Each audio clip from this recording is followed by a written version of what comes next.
Magandang araw! For today's video ay samahan niyo muli kami sa panibagong kaganapan namin din sa probinsya.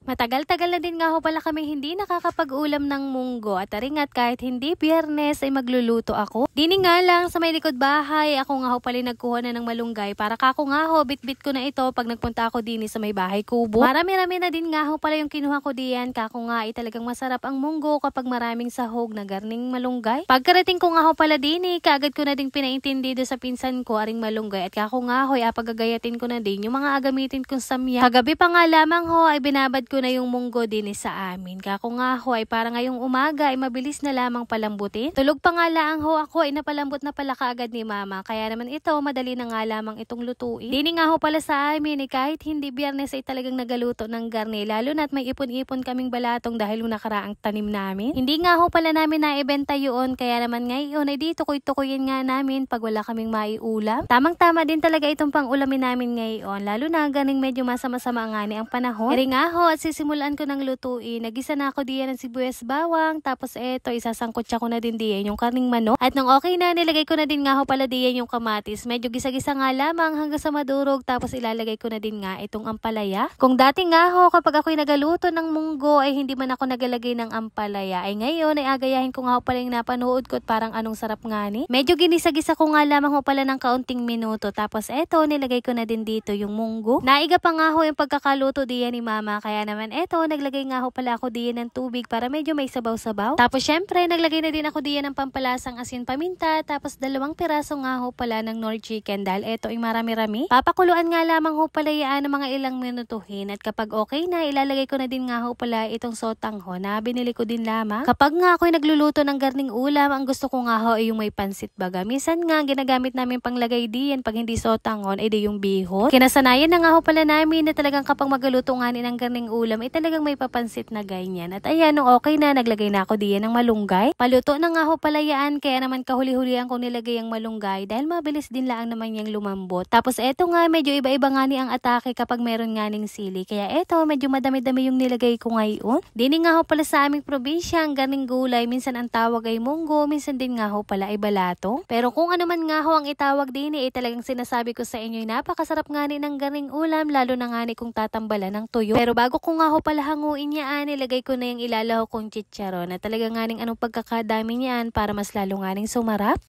Eto nga ho at ang katambal ng aking pang-ulam ngayon etong tuyo. At aringat sinimulan ko na nga ho palang pirituhin sa katamtamang lakas laang ng apoy. At eto nga ho, nung pwede na siyang hanguin, hinango ko na. Dahil hindi ko naman nga ho pala gusto yun, sobrang nga ning pagkakaluto din at anong tigas nga ni. Medyo napaaga pa nga ho yung pagkakaluto ko ng pang-ulam namin ngayon. Kaya ako'y matikim muna at medyo magutom-gutom na nga ni. Eto, fast forward, kinabukasan na nga ho pala ito. At gumawa nga ni si ate ng ice cream. Tapos ngayong araw, ipamimigay na nga ho pala sa mga bata. Isa ito talaga sa mga paborito ng mga bata din sa amin. Lalong-lalo na nga ni si Bernasya ay talaga naman kahit araw-arawin pa nga ni ay hindi tatantanan. Aba nga naman ay kahit nga ni malalaki na ay talagang paborito din ng ice cream. Lalo naman din naman nga ho pag may nadaan din sa may bahay ay talagang atawagin at mabili. Abay sa tunay ay sobrang hirap pala talagang gawin ng garning ice cream. Lalo na nga ni kung mano-mano. Kaya naman talagang saludo ako sa mga nagatinda ng garni. Marami nga ni kami mga batang inimbitahan ngayon na talaga naman kakoy kahit magpakasawa-sawa sila din ay di mapapagbigyan. Ito na nga ang sinasabi, talaga namang hindi na tinantana ni Bernasya at nandini na nga ni sa may gilid ay talagang makakarami, iwag nga lang aubuhin. Panoodin nyo na nga lamang ho sa vlog ni ate kung paano nga ba ginawa itong ice cream na ito. At yun lamang for today's video. Maraming salamat sa inyong panonood. God bless.